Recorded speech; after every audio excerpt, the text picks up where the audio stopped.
Promising new study details about COVID vaccines and kids as young as 5. Pfizer today said its vaccine appears safe and nearly 91% effective at preventing symptomatic infections in kids ages 5 to 11. There's currently no vaccine authorized in the country for that age group, but regulators could give the green light sometime in the next few weeks, allowing kids to be fully protected by Christmas.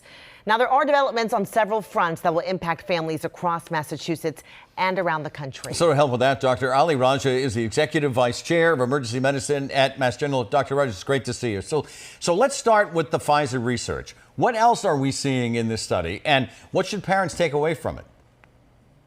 Well, Ed, I think Jessica covered the high points of the study really well, but one of the other things that I really noticed is that we should be reassured that the vaccine was effective, but the other thing is it was only at 1/3 of the dose. So side effects, things like sore arms and fevers, as well as more severe side effects, should be much less common.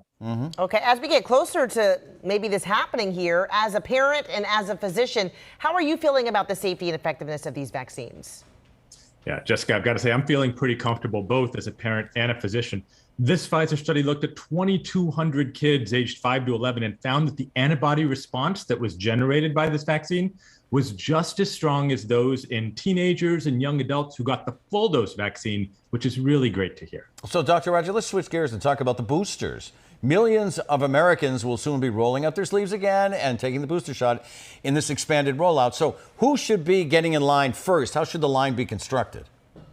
Well, Ed, at this point, it's really anybody who's eligible. If your last dose of Pfizer or Moderna was more than 6 months ago, you're eligible. And if it was more than 2 months ago for J&J, you're eligible. I've really been pushing it, though, with my patients over the age of 65 or those with pre-existing conditions. It's really important for them. Okay, and the other big story and the big news of this week was about the mixing and the matching of the vaccine brands, which puts another decision in front of people here. How much should people really be thinking about which booster they get? Is the science clear on that? Jessica, it's not entirely clear. And you hit the nail on the head. It's been 2 years of really complex and tough decisions. And this is yet another one that we're all faced with and dealing with. The first and the most important answer is if your pharmacy or your doctor only has one vaccine, just take that booster shot. But to be more specific, it's generally okay no matter which one you take. But if your first shot was the J&J vaccine, it's likely going to be a little bit more effective if you take the Pfizer or Moderna as a booster. Otherwise, as long as you take one of the booster shots, you should be okay. And while you're at it, grab a friend or somebody you know who hasn't had a vaccine in the first place and take them with you.